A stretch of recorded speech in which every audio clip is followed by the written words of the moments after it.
G'day, Sam here from Golftec Melbourne. We just wanted to talk today about how to construct the correct grip and what it can achieve for us. So when we're thinking about the grip, what we're really looking at is control of the club face, having the club securely in your hands so you don't have slippage, and also being able to, I suppose, hinge your wrists, square the club face at impact. All these elements are pretty important. The way I would go about constructing a correct grip would be this. Would be probably either to hold the club in my right hand if I'm a right-handed golfer. And you notice I'm not actually trying to put my right hand into position on the club yet. I'm just steadying it and holding it on the steel at the end of the grip there. What I'm trying to do with my left hand is definitely get it, if you can see here, in the fingers, so that when I put my hand on, this is pretty crucial, probably the most important thing with left-hand grip is that the top hand, is that the butt of my hand, the heel pad's on top of the golf club, and my thumb is just to the right of centre for what we call a neutral grip, okay? If you were forming your grip at home, you'd want to see your left hand, if you're a right-handed golfer, looking at the on the golf club like that. So what that does is a great little test you can do to make sure that's securely in your hands, is that you can take off your thumb, you can take off the last three fingers. If the golf club stays in your hand there, you've got the club positioned correctly. What we see with so many golfers that we teach here at Golftec is they put the club too much in the palm. We're going to talk about what that adversely does in your swing as we go, but as soon as I try to do that test, the club's slipping out of my hand. So left hand very much in the fingers, the butt of the hand on top, thumb just to the right of centre. You see I've got a fairly short thumb, I'm not extending it all the way down. Extend it all the way down, I get a lot of tension up through the arm. Shorter feeling of the thumb, and the grip remains feeling like it's in the hand rather than a lot of tension up through the arm. No gap between my thumb and my hand. Can you see that? Now, we get so many people focusing on whether they should have what we call a baseball grip, which is all 8 fingers on the club like that, or overlapping, which is the little finger of the bottom hand just sitting either on top of the index finger of the top hand or in the gap there, or whether they should have an interlocking grip. To me, I'm less concerned about that than I am about the alignment of your hands and where the club sits in your hands. So what we're really looking for, and I personally use an overlapping grip, pretty much personal preference on this. Some ladies with smaller hands feel like an interlocking grip's better for them, but I mean, you know, Jack Nicklaus and Tiger Woods use interlocking grips, two of the most successful golfers in history. A lot of players use overlapping. A lot of successful players have used 8 fingers.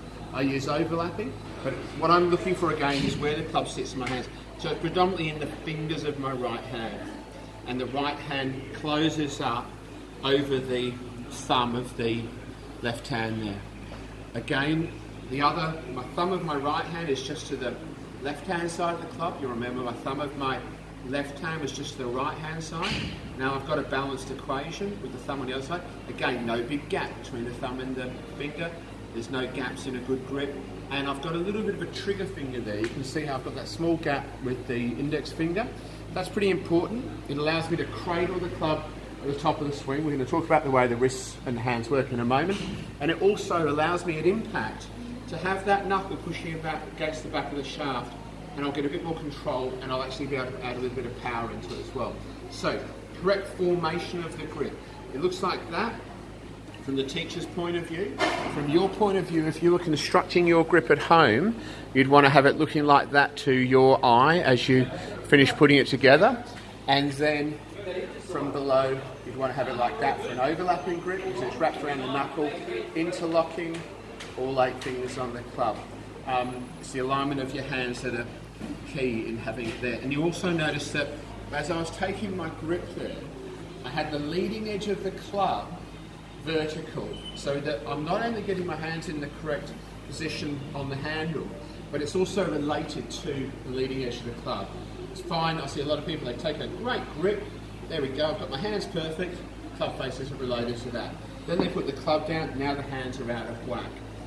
Or conversely the other way, the grip's closed, the face is closed while they're taking their grip, got a great grip going, oh, that's not going to work, better adjust, and then I'm out of whack. So we want to have it correct every time. Now, we talked about the placement of the hand. What does it achieve for us? Well, when I get my hands working correctly like that, I've got an alignment of my hands at address that, with a bit of luck, at impact, With a neutral grip, I can have an alignment of my hands at impact where the club face comes in square. Okay, so a neutral grip really helps us achieve that. It also lets me hinge my wrists correctly. So at the top of my swing, I'll have my left wrist and my forearm for a right-handed golfer in more or less a straight line. And you can see I've got angle in the back of my right wrist, and you'll see the crinkles on the back of the wrist there as well. When I'm getting to the top, you can see my hands remain in the same position on the club. So the club's able to sit securely in my hands. Good grip as well. At impact, it'll be secure. Even through to the end of my swing, I want it in this secure position. The other thing it helps achieve, obviously, is the way the wrist can hinge fully. So that's a good lever in your golf swing, that when you get that full hinge of your wrist on your backswing, as you make a downswing and come in, that lever, that hinge is going to unhinge and you get full power. So, grip, tell you what, a lot of people think, oh well, grip, that's a little bit of a boring aspect of golf. But if you get it right, and you see there is a little bit to it, it can achieve multiple pluses for your golf game.